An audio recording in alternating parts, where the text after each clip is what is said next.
बिस्मिल्लाहिर्रहमानिर्रहीम। हज़रत मुगीरा बिन साहिबा रदी अल्लाह तआला अन्हु अमीरुल मोमिनीन हज़रत उस्मान बिन अफ़्फ़ान रदी अल्लाह तआला अन्हु के पास हाजिर हुए। ये वो वक्त था कि जब हज़रत उस्मान मुहासरे की हालत में थे। हज़रत मुगीरा कहने लगे, यकीनन आप लोगों के हाकिम व इमाम हैं और आपको मालूम है कि आपको क्या मुसीबत लाहक है। मैं आपको ये तमाम सूरत हाल देखते हुए 3 बातों का मशवरा देता हूँ। आप इनमें से किसी एक का इंतखाब कर लें ताकि इस मुसीबत से बचा जा सके। पहली ये कि या तो आप बाहर निकलें और बागियों से लड़ाई करें, यकीनन हम आपका साथ देंगे और अफराद और ताकत आपके साथ है और आप हक पर हैं। दूसरी ये कि हम आपके लिए जिस दरवाजे पर लोग हैं उसके अलावा कोई और दरवाज़ा खोल दें। आप अपनी सवारी पर बैठ जाएं और चुपके से दूसरे दरवाजे से निकलकर मक्का पहुंच जाएं, क्योंकि ये लोग जब आपको मक्का में पाएंगे तो आपके खून को जायज़ नहीं समझेंगे। तीसरी ये कि आप यहाँ से निकलें और अमीर शाम हज़रत मुआविया रज़ियल्लाहु तआला अन्हु के पास चले जाएं। हज़रत उस्मान ने फरमाया, जहाँ तक आपकी इस बात का ताल्लुक़ है कि मैं जंग लड़ूँ तो मैं रसूलुल्लाह सल्लल्लाहु अलैहि वसल्लम के बाद आपकी उम्मत का खून नहीं बहा सकता। आपकी दूसरी बात यह कि मैं मक्का मुकरमा चला जाऊँ, जो मैंने रसूलुल्लाह सल्लल्लाहु अलैहि वसल्लम से सुना है कि मक्का मुकरमा में कुरैश का एक शख्स हरम की बेहुरमती करेगा और वो शदीद तरीन अजाब से दो चार होगा, लिहाजा मैं वो शख्स नहीं होना चाहता। और रही बात यह कि मैं मुल्क के शाम चले जाऊं तो मैं अपनी हिजरत का मुकाम और रसूलुल्लाह सल्लल्लाहु अलैहि वसल्लम का पड़ोस हरगिज़ नहीं छोड़ूंगा। हज़रत अबू हुरैरा रज़ियल्लाहु तआला अन्हु को जब इस बात की खबर हुई कि बागियों ने अमीरुल मोमिनीन को घेरे में ले लिया है तो आप शदीद गुस्से में तलवार लेकर निकले और हज़रत उस्मान के घर पहुंच गए।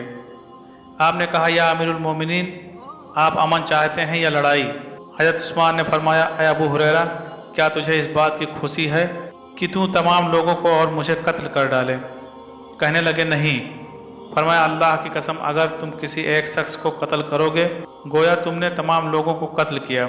हज़रत उस्मान का यह फरमान सुना तो हज़रत अबू हुरैरा रज़ियल्लाहु तआला अन्हु का गुस्सा ठंडा पड़ गया और आप बगैर लड़ाई के वापस पलट गए।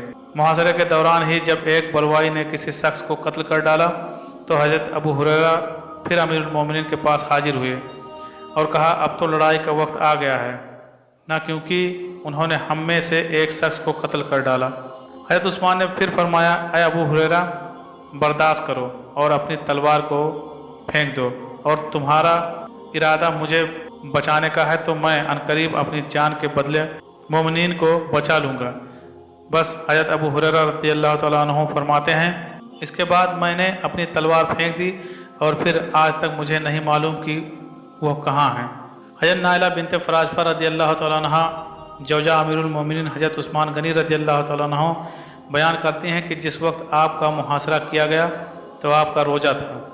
जब इफ्तार का वक्त हुआ तो आपने उनसे पानी मांगा, लेकिन उन्होंने आपको उस कुएं से पानी दिया कि जिसमें गंदगी डाली जाती थी। चुनांचे आपने सारी रात इसी हालत में गुजार दी और कुछ न खाया। जब सहरी का वक्त आया तो मैंने पड़ोसियों से साफ़ पानी मांगा और उसे लेकर आपके पास आई और अर्ज किया, ये साफ़ पानी पी लें। आपने फरमाया, यकीनन रसूलुल्लाह सल्लल्लाहु अलैहि वसल्लम उस छत से मेरे पास तशरीफ़ लाए और आपके पास एक पानी का डोल था। आप सल्लल्लाहु अलैहि वसल्लम ने फरमाया, ऐ उस्मान, ये पानी पियो।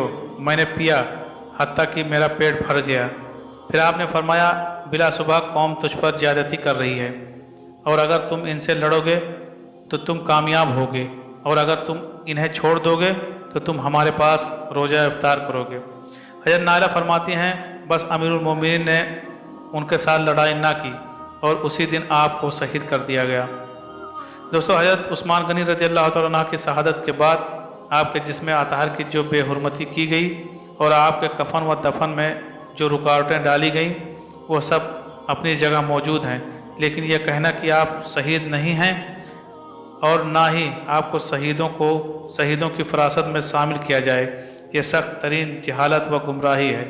चुनांचे इस सिलसिले में हम अमीरुल मोमिनीन सैयदना हज़रत अली करमल्लाहु वजहुल करीम के हवाले से एक रवायत आपके सामने पेश करना चाहते हैं। चुनांचे मनकूल है कि कूफा में कुछ लोग हज़रत उस्मान रज़ियल्लाहु तआला अन्हु की सीरत के मुतालिक تبادلہ خیال کر رہے تھے۔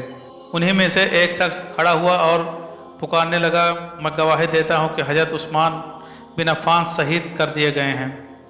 وہاں موجود سپاہیوں نے فوراً اسے دھر لیا اور قید کر کے امیر المومنین حضرت علی رضی اللہ تعالیٰ عنہ کے سامنے پیش کر دیا۔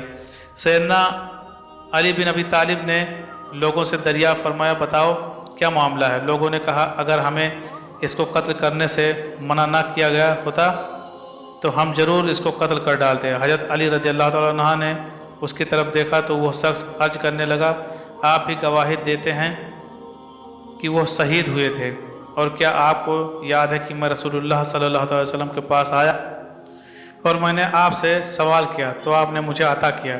پھر میں حضرت ابو بکر صدیق رضی اللہ تعالیٰ عنہ کے پاس آیا اور ان سے سوال کیا تو انہوں نے بھی مجھے نوازا۔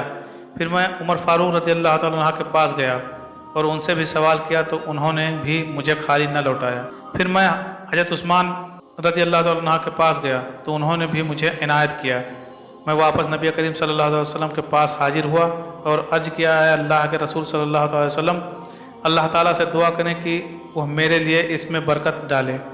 رسول اللہ صلی اللہ علیہ وسلم نے فرمایا، تیرے لیے اس میں برکت کیسے نہ ہوگی جبکہ تمہیں ایک نبی، ایک صدیق اور 2 شہیدوں نے عطا کیا ہے۔ اور آپ نے اس بات کو 3 مرتبہ دہرایا تھا۔ امیر المومنین حضرت علی کرم اللہ وجہہ الکریم نے جب اس شخص کی یہ بات سنی تو آپ نے نہ صرف اس بات کی تصدیق فرمائی بلکہ اس کی گواہی بھی دی، اور آپ نے لوگوں کے لیے حکم جاری فرمایا کہ تم میں سے کوئی بھی شخص خلفاء کے متعلق برا تذکرہ نہ کرے۔